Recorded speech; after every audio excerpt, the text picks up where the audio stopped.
Let's talk about how you use carbs as a super fuel for performance and recovery. Now, if you suffered from late day fatigue, mid workout lethargy, mood swings, feeling like you can't drag yourself out of bed the next day from training or workout, pay close attention. Because the way you're eating and recovering, both before and after training, is likely to blame for the lack of energy and slow recovery. Now, there are certain macronutrients, specifically carbohydrates and protein, that are essential to athletes and high activity people. Plus, these macronutrients are crucial to performance and recovery.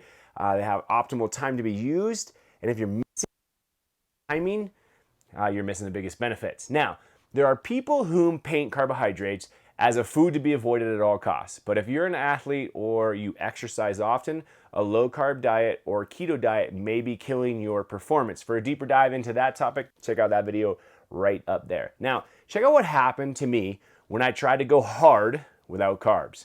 So a little over a year ago, I was testing the no carb theory on performance with several of our athletes. And one day I headed to the motocross track and did 3 25-minute motos. Now, during these motos, my output is roughly 80% VO2 max.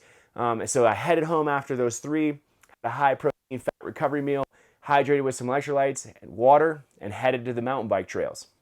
Our team did about a 15-mile mountain bike ride, roughly 140 to 155 beats per minute heart rate. After the ride, I was tired, but wasn't anything crazy. Now for dinner, again, I had a high protein, high fat meal, mostly consisting of vegetables and lean meats. I woke up the next morning and I felt like I was hit by a train. I had a headache, my muscles ached, I was exhausted, it sucked.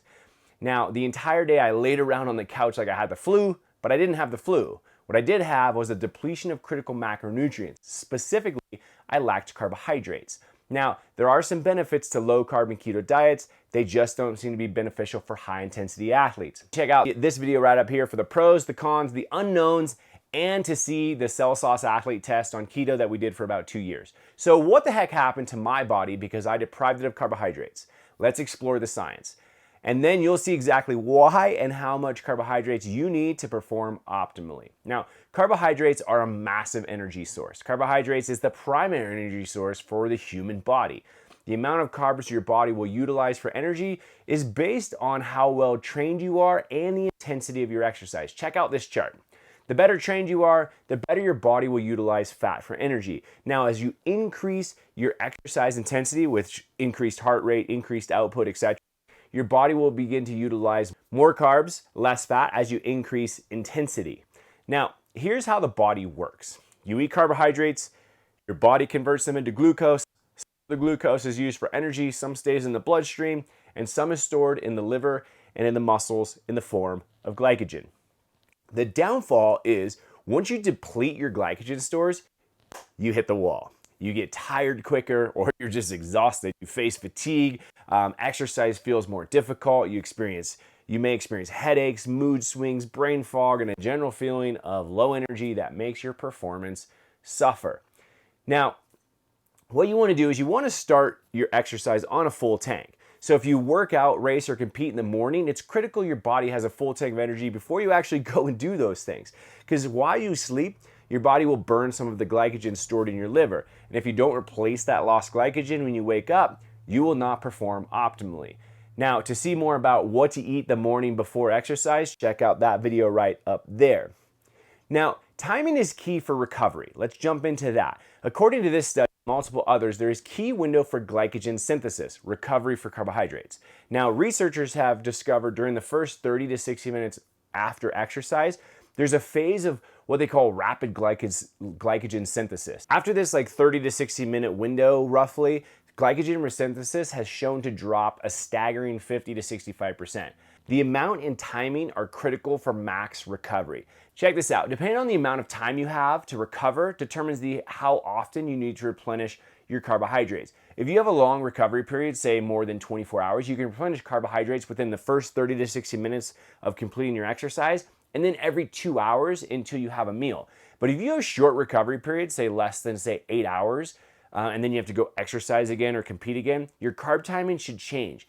In this study, they reveal when carbohydrate feeding occurs 15 to 30 minute intervals, the muscle glycogen resynthesis rate has been found to be approximately 40% higher than when supplementing every 2 hours.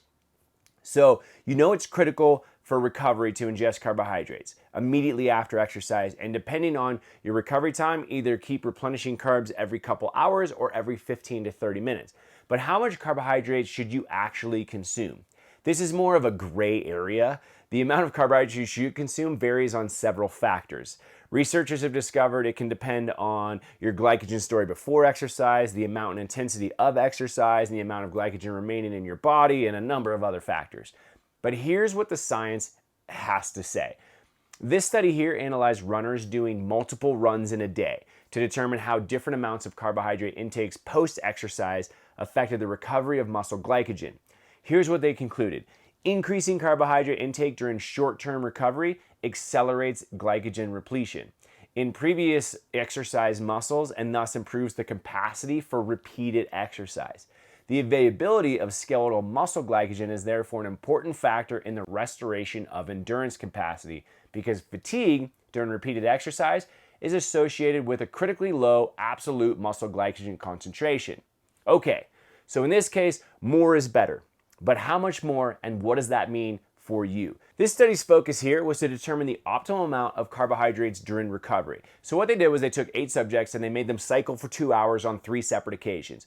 And this was to deplete their muscle glycogen stores. Then immediately and 2 hours after exercise, they consumed either 0, 1.5, or 3 grams of glucose per kilogram of body weight. Now, after blood tests, researchers discovered during post-exercise recovery, the group who took 0 carbohydrates, their blood glucose and insulin remained below pre-exercise state, while the 1.5 and 3 gram group was above pre-exercise levels. But here's what they also found. Recovery glycogen levels did not differ between 1.5 gram and the 3 gram group. This goes to show that more is not always better. In fact, there's been a number of studies trying to determine the best amount of carbohydrates to take post-exercise. Researchers have tested everything from 0 to 3 grams per kilogram of body weight, and here's what they found out.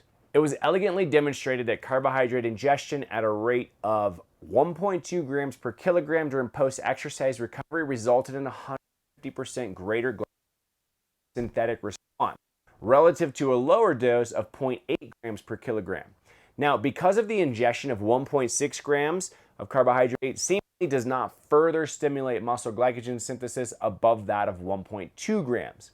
So, with that being said, 1.2 grams of carbohydrate per kilogram of body weight may be considered as the optimal amount to maximize muscle glycogen repletion. Now, here's the skinny to maximize your recovery. First, determine the amount of time you have to recover. If it's more than 24 hours and you've had an intense workout, like you've depleted your glycogen, then you should be consuming 1.2 grams of carbohydrates immediately after exercise and then roughly every 2 hours until your next meal. Now, if you have less than 8 hours to recover and you're going to do additional exercises, whether it's early the next morning or repeating training or motos or races that same day, you should consume 1.2 grams of carbohydrates per kilogram of body weight immediately after exercise and then every 15 to 30 minutes until your next meal. Oh, wait, there's one more thing. In this study, it demonstrates liquid carbohydrates are better for blood glucose and insulin recovery than solid carbohydrates, as in liquids to foods. So if you're looking for fast, efficient ways to recover, check out Carb Sauce and Hydration Sauce.